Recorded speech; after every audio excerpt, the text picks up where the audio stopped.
lugar habang pinapanood ang video ito. Narito si Teacher Mary Ann para gabayan kayo sa inyong pag-aaral. Tsak kung maging kapanapanabik ang aralin na ito dahil sa hinanda kong gawain para sa inyo. Pagkatapos ng video na ito, inaasahang magagawa mo ang mga sumusunod. Nagagamit ang pang-abay sa paglalarawan ng kilos. Nagagamit ang pang-abay at pang-uri sa paglalarawan. Kahit saan man natin ibaling ang ating paningin, marami tayong makikitang mga kilos o galaw. Mapabagay man ito, tao, hayop, o pangyayari.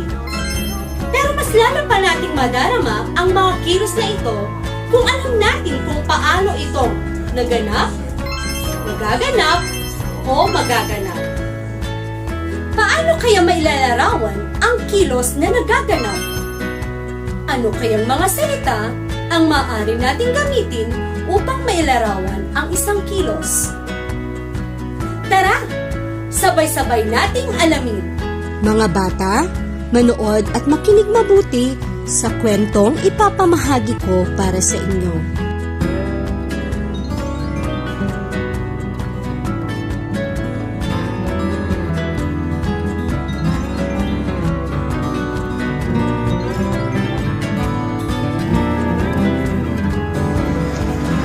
Kwentong ito ay pinamagatang Tara na sa Dagat.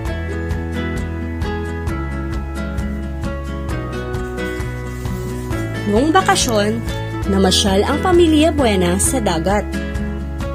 Saan namasyal ang pamilya Buena? Kailan sila namasyal? Maaga silang bumiyahe dahil malayo-layo ito sa kanila. Maingat na nagmaneho si Tatay Ben dahil pataas pababa ang daan. Paano nagmaneho si Tatay Ben?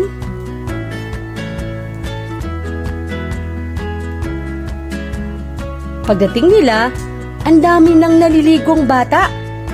Kaya lalong nasabik sila Nina at Nico na magtampisaw sa dagat. Bago sila naligo, tulong-tulong nilang hinanda ang kanilang masarap na pagkain. Paano nila hinanda ang kanilang pagkain?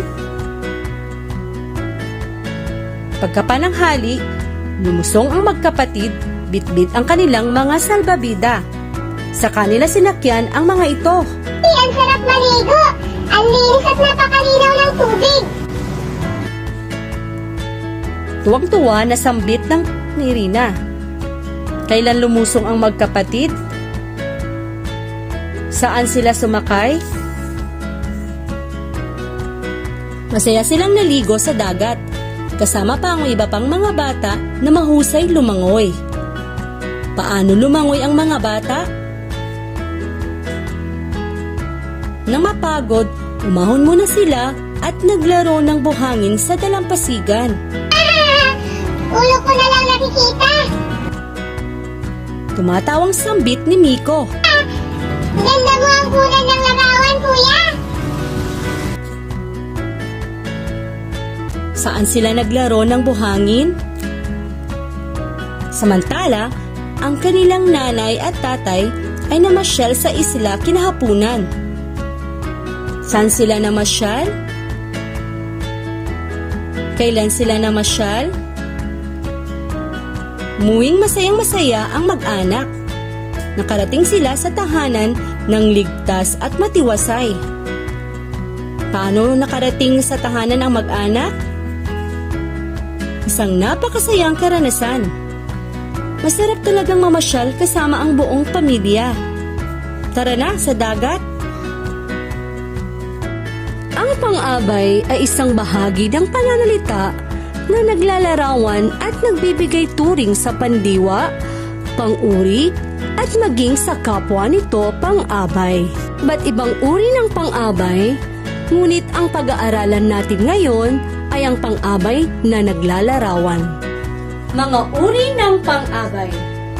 Una, pang-abay na pamanahon. Pang-abay na pamanahon. nagsasaad ng panahong pagganap at sumasagot sa mga tanong na kailan. Halimbawa, bukas ay sasayaw sina Dina, Mario at Paula sa pating. Taon-taon pumupunta ang buong pamilya sa Boracay. Kailan sasayaw sina Dina, Mario at Paula sa patimpalak? Magaling! Bukas! Kailan naman pumupunta ang buong pamilya sa Boracay? Tama! Taon-taon!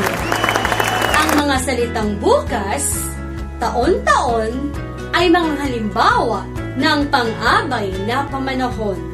Pangalawang uri ng pang-abay ay ang pang-abay na panlunan. Pang-abay na panlunan. Nagsasaad ng pook o lugar na pinangyarihan ng kilos. Ito ay sumasagot sa tanong na saan. Halimbawa, maraming masarap na pagkain ang itinitinda sa kantina. Namasyal ang mag-ama kahapon sa parke. Saan itinitinda ang masarap na pagkain?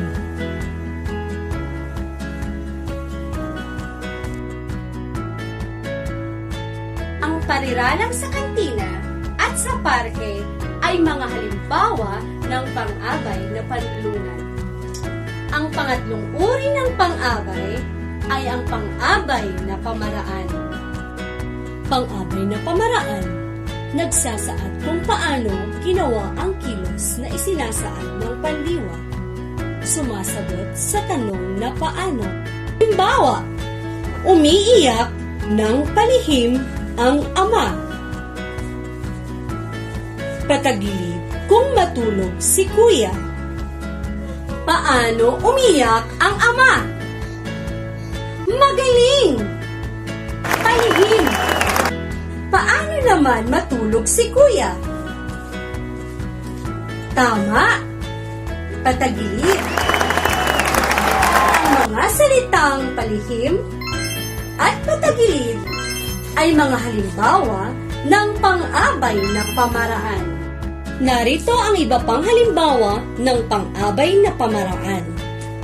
Dahan-dahan, pabulong, patiyad, bigla, sadya, pilit, ganap, walang gawa, palihim, pangiti, kaagad, unti-unti. Ang panandang ng, na, at ng ay ginagamit sa pang-abay na pamaraan. Panuto, tukuyin kung anong uri ng pang-abay ang mga salitang may salungguhit sa bawat pangungusap. Bibigyan ko kayo ng 10 segundo upang makasagot sa bawat bilang. Handa na ba kayo? Kung ganon, magsimula na tayo. Una, maingat na umakyat sa puno si Lisel.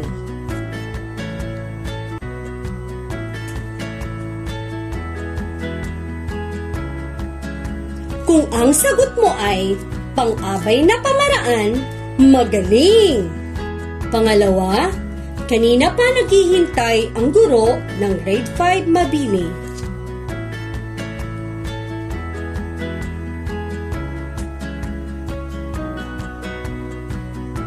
Kung ang sagot mo ay pang-abay na pamanahon, tama. Pangatlo, dahan-dahang itinulak ni Celia ang pinto.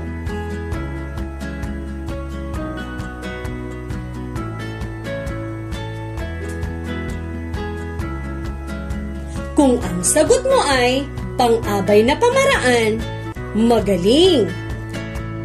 Pang-apat, sa kalsada na abutan ng ulan ang magkakaibigan.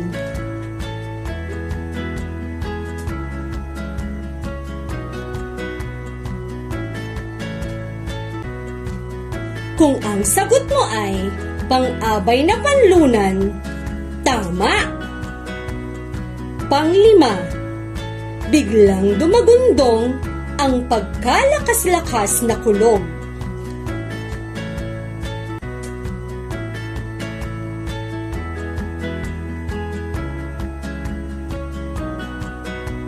Kung ang sagot mo ay pang-abay na pamaraan, tumpak! Tama ba lahat ang inyong mga sagot? Magaling! Kung hindi naman, huwag mag-alala, may pagkakataon ka pang bumawi sa susunod na pagsasanay. Panuto. Piliin sa loob ng kahon ang pang-abay na pamaraan upang mabuo ang pangusap. Una, puwang na nagsalita si Lyra upang hindi marinig ng kanyang katabi.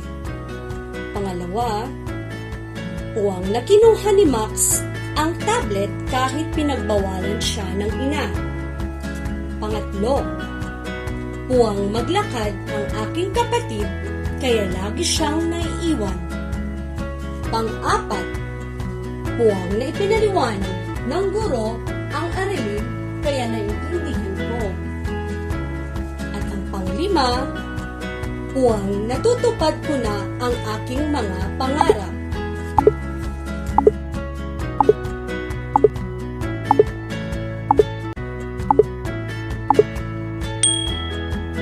Narito ang sagot sa bawat bilang.